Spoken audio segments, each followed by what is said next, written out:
السلام علیکم بغیر دادے بلا افتاد اگستی بغیر دادے بلا افتاد اگستی ضعیفان شکستارات مستی باپ خواجہ عثمان و ہارون مدد کن مدد کن مدد کن یا معین الدین چشتی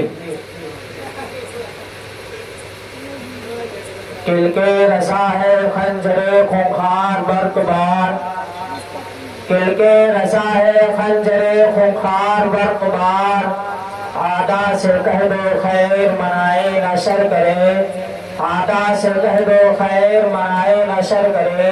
اور کوئی پھر سے احمد رضا بھیج یارب کوئی پھر سے احمد رضا بھیج یارب عجب نجدیوں کی چلن دیکھتا ہوں عجب نجدیوں کی چلن دیکھتا ہوں محترم حضرات میرے جس آیت کریمہ کی تلاوت کے شرف حاصل کیا اللہ تبارک و تعالی قرآن بلیغ میں ارشاد فرماتا ہے وَلَا سَوْفَ يُعْطِيكَ رَبُّكَ فَتَرْضَىٰ یعنی اے محبوب تمہارا رب تم کو اتنا عطا کرے گا کہ تم راضی ہو جاؤ گے محترم حضرات اللہ تبارک و تعالی اپنے پیارے حدیث کے اشارے مقدسہ میں ارشاد فرماتا ہے وَلَا سَوْفَ يُعْطِيكَ رَبُّكَ فَتَرْضَىٰ یعنی اے محبوب تمہارا رب تم کو اتنا عطا کرے گا کہ تم راضی ہو جاؤ گے محترم حضرات اسے سرکار اعلیٰ حضرت اپنے شعر کے ذریعے سے ارشاد فرماتے ہیں کہ فرش والے تیری شوکت کا علو کیا جانے فرش والے تیری شوکت کا علو کیا جانے خوش روا عرش پہ اڑتا ہے فریرہ تیرا خوش روا عرش پہ اڑتا ہے فریرہ تیرا گیا ہے محترم حضرات ہم لوگ بہت ہی خوش نصیب ہیں کہ ہمارے اس گاؤں میں دور دراز سے چل کر وہ علماء کرام تشریف لائے محترم حضرات آپ حضرات کو یہ معلوم ہے کہ شادی کے موقع پر یہ جلسہ رچایا بسایا گیا ہے محترم حضرات عالی جناب ہمارا علی صاحب کی صاحبزادی کی شادی ہے کل محترم حضرات تو میں نے جس آیت کریمہ کی تلاوت کا شرف حاصل کیا اللہ تبارک و تعالی ارشاد فرماتا ہے وَلَا سَوْفَ يُعْطِيكَ رَبُّكَ فَتَرْضَىٰ یعنی اے محبوب تمہارا رب تم کو اتنا عطا کرے گا کہ تم راضی ہو جاؤ گے محترم حضرات آپ تاریخ کا مطالعہ کیجئے تو معلوم ہوگا کہ حضرت آدم علیہ السلام جب دنیا میں تشریف لائے تو ان کے دل میں یہی شوق معجزت رہا کہ اللہ تبارک و تعالی مجھ سے راضی ہو جائے محترم حضرات حضرت آدم علیہ السلام سے لے کر حضرت عیسیٰ علیہ السلام تک جتنے بھی نبی آئے سبھی کے دل میں یہ خواہش رہی کہ اللہ تبارک و تعالی مجھ سے راضی ہو جائے حضرت داؤد علیہ السلام جب دنیا میں تشریف لائے تو ان کے دل میں یہی ارمان رہا کہ اللہ تبارک و تعالی مجھ سے راضی ہو جائے حضرت یحییٰ علیہ السلام جب دنیا میں تشریف لائے تو ان کے دل میں یہی شوق معجزت رہا کہ اللہ تبارک و تعالی مجھ سے راضی ہو جائے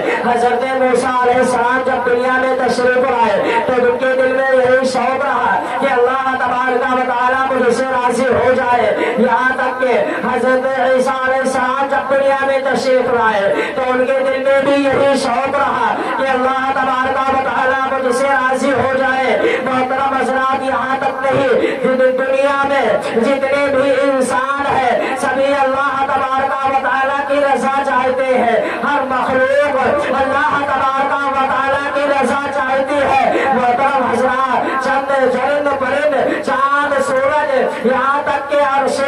کرسی بھی اللہ تبارک و تعالی کی رضا چاہتی ہے لیکن اللہ تبارک و تعالی اپنے پیارے حبیب کی رضا چاہتا ہے خدا کی رضا چاہتے ہیں تو عالم خدا کی رضا چاہتے ہیں تو عالم خدا چاہتا ہے رضائے محمد خدا چاہتا ہے رضائے محمد محترم حضرات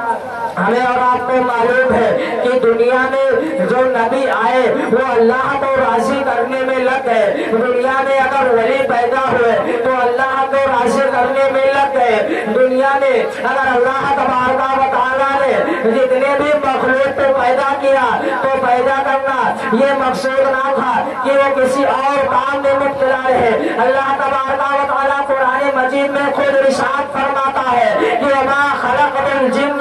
والانس الا لیعبدون، یعنی میں نے انسان اور جنات کو صرف اور صرف اپنی عبادت کرنے کے لیے پیدا فرمایا ہے۔ محترم حضرات، لیکن آج ہم دنیا میں پیدا ہوئے اور دنیا کے تمام تر برائیوں میں مبتلا ہو گئے۔ ہمیں یہ پتا نہیں کہ آخرکار اللہ نے اگر ہمیں زندگی عطا کی ہے تو یہ زندگی کس کے لیے عطا کی ہے؟ اگر اللہ تبارک و تعالیٰ یہ زندگی ہمیں اور آپ کو دی ہے تو آخرکار اللہ نے زندگی آخر ہم لوگوں کو کس وجہ کے لیے دی ہے؟ تو اللہ تبارک و تعالیٰ قرآن مجید میں ارشاد فرماتا ہے کہ وما خلقت الجن والانس الا لیعبدون، یعنی میں نے انسان اور جنات کو صرف اور صرف اپنی عبادت کرنے کے لیے پیدا فرمایا ہے۔ محترم حضرات، لیکن ہم یہاں پر پیدا ہونے کے بعد میں بھول گئے کہ آخرکار ہم پیدا ہوئے ہیں تو کیا اسی کے لیے پیدا ہوئے، اسی دن کے لیے پیدا ہوئے تھے کہ آج اپنے ہم ماں باپ کو ٹھکرا دیں؟ اے محترم حضرات، تمہیں معلوم نہیں ہے کہ آخرکار اللہ تبارک و تعالیٰ نے تم کو اپنے ماں کے شکم ہی سے کیوں پیدا کیا؟ اللہ تبارک و تعالیٰ، آپ لوگوں کو معلوم ہے کہ اللہ تعالیٰ جو چاہے کرے، جو چاہے وہ کر سکتا ہے، تو آخرکار اللہ تبارک و تعالیٰ نے ہم لوگوں کو اپنے ماں کے شکم ہی سے کیوں پیدا فرمایا؟ اگر اللہ تبارک و تعالیٰ چاہتا تو کیا ہم لوگوں کو آنکھ سے پیدا کر دیتا؟ اگر اللہ تبارک و تعالیٰ چاہتا تو انہیں آنکھ سے پیدا کر دیتا؟ اگر اللہ تبارک و تعالیٰ چاہتا تو انہیں کان سے پیدا کر دیتا؟ جسم میں جتنے بھی اجزاء ہیں اللہ تبارک و تعالیٰ چاہتا تو کسی بھی اجزاء سے پیدا فرما دیتا، لیکن اللہ کا شکر و احسان ہے کہ انہوں نے ہم لوگوں کو اپنی ماں کی شکم سے پیدا کیا۔ وجہ یہ تھی کہ اگر ماں کے شکم سے اگر بچہ پیدا ہوگا تو اگر ماں شریعت کی پابند ہوگی تو لڑکا بھی شریعت کی پابند ہوگا، اگر ماں بھی شریعت مطالعہ پر چلتی ہوگی تو جو بچہ پیدا ہونے والا ہے وہ بھی شریعت کا پابند ہوگا۔ یہی وجہ یہ ہے کہ ماں کا جو دل ہوتا ہے اور بچے کا جو دل ہوتا ہے یہ کنیکشن آپس میں رہتا ہے۔ اگر ماں سوچتی رہتی ہے، اگر ماں ولیوں کے بارے میں، ولیوں کے کردار کو اپناتی ہے تو بچہ پیدا ہونے کے بعد میں ولیوں کے کردار کو اپناتا ہے۔ اگر وہی ماں اگر فلمی گانوں میں مبتلا رہتی ہے تو وہی بچہ